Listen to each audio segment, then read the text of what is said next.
Hello and welcome back. Today's video is going to be my monthly favourites. Not very much this month. It's generally a mix of skincare and makeup, which has become the norm for me, I think.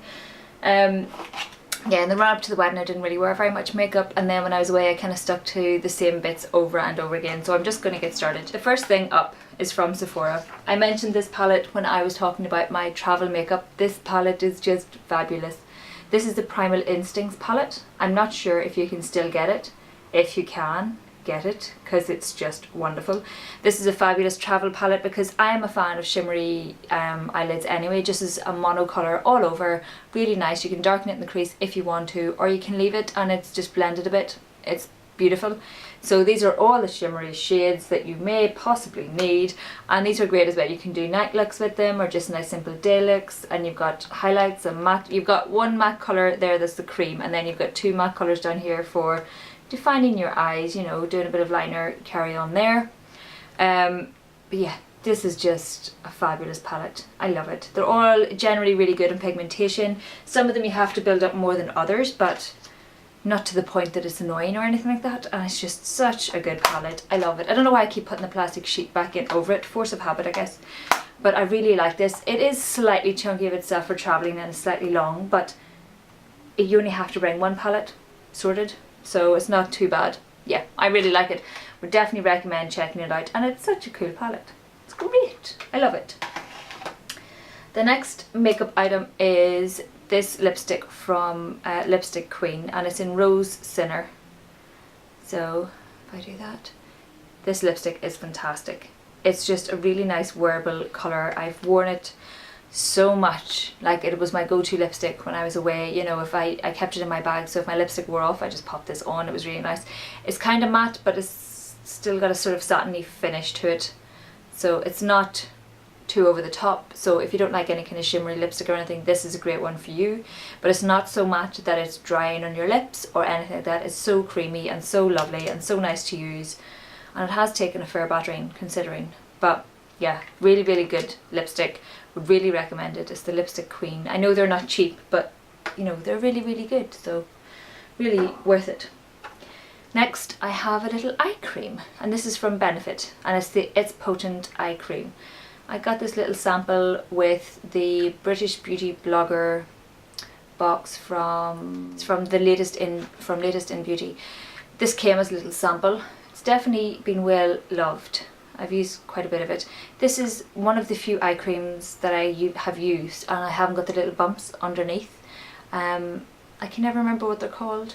I should have looked that up before, shouldn't I? It's not professional on you, but I don't get the little bumps, and it seems to keep everything hydrated, although I do have to be careful.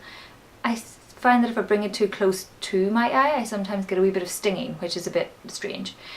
But generally it's really good eye cream. It's nice and light while still being hydrating, and it's nice to use, so would recommend having a wee look at this. I'm actually considering looking at more of the skincare from Benefit because I quite like this eye cream, so we will see how we get on with that.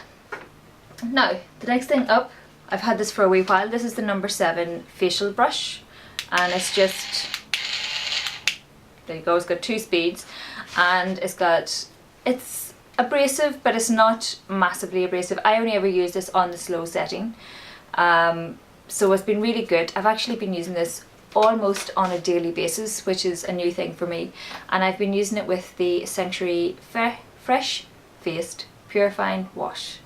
Don't know why I couldn't say that.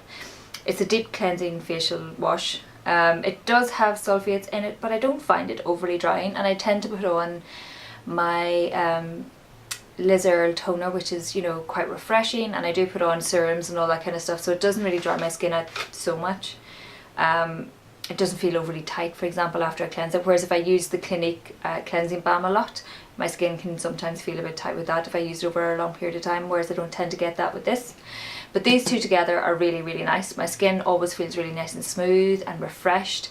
I will use this if I've been wearing loads of makeup during the day. I will sort of do my first cleanse normally, and I'll either, you know, I'll use something to remove the makeup, and then I'll either use this or I'll use a cleansing balm, and it's been really really nice. This gets rid of everything that could possibly be left, and it has been really helping to smooth the surface of my skin.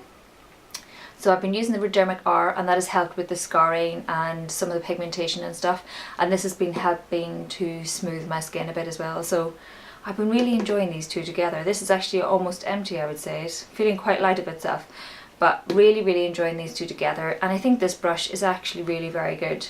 I would recommend testing this out if you're looking at, you know, the Clarisonic or something. That's a lot of money to fork out, so I wasn't willing to do anything like that. I'm too tight, I guess, but I wanted to try it out before I bought something really expensive, and I bought this and I really like it. I really enjoy it. It is run on batteries, but I always use rechargeable batteries that are pretty high powered anyway, so I just use those and it's fine. So yeah, I would recommend checking it out. Not overly expensive. The number 7 vouchers that you get in Boots for £5 off, that doesn't seem to work on these, which is annoying, but nonetheless I bought it, I love it, I would recommend it. I will be doing a proper review on it at some point. Now I'm getting back into the swing of things. I have one fail this month, and you would have seen this in my weekly makeup basket, and I mentioned it. It is the Too Faced Better Than Sex mascara. Now, you can see it has got a really rather jazzy head on it there, very bristly and quite uneven, and I don't know if you can see, but it's, you know, it's pretty much all over the shop. It's kind of like a twisted sort of, but this is, it always leaves clumps. Every single time it always leaves clumps, and it will always drop down on me really very badly, so I'll always get it underneath, and if I'm trying to clean up the clumps I end up with the clumps in my eyeshadow, and oh, for goodness sake. I've tried it out again today, and I will use my Maybelline, oh, what's it called? The Maybelline The Rocket Volume over the top. This is a cracking mascara to pop on over the top of any other mascara. Like really, it's just really good at preventing that fall down and all that kind of stuff. I don't know what magic is in it, but it is very good at being paired up with other mascaras.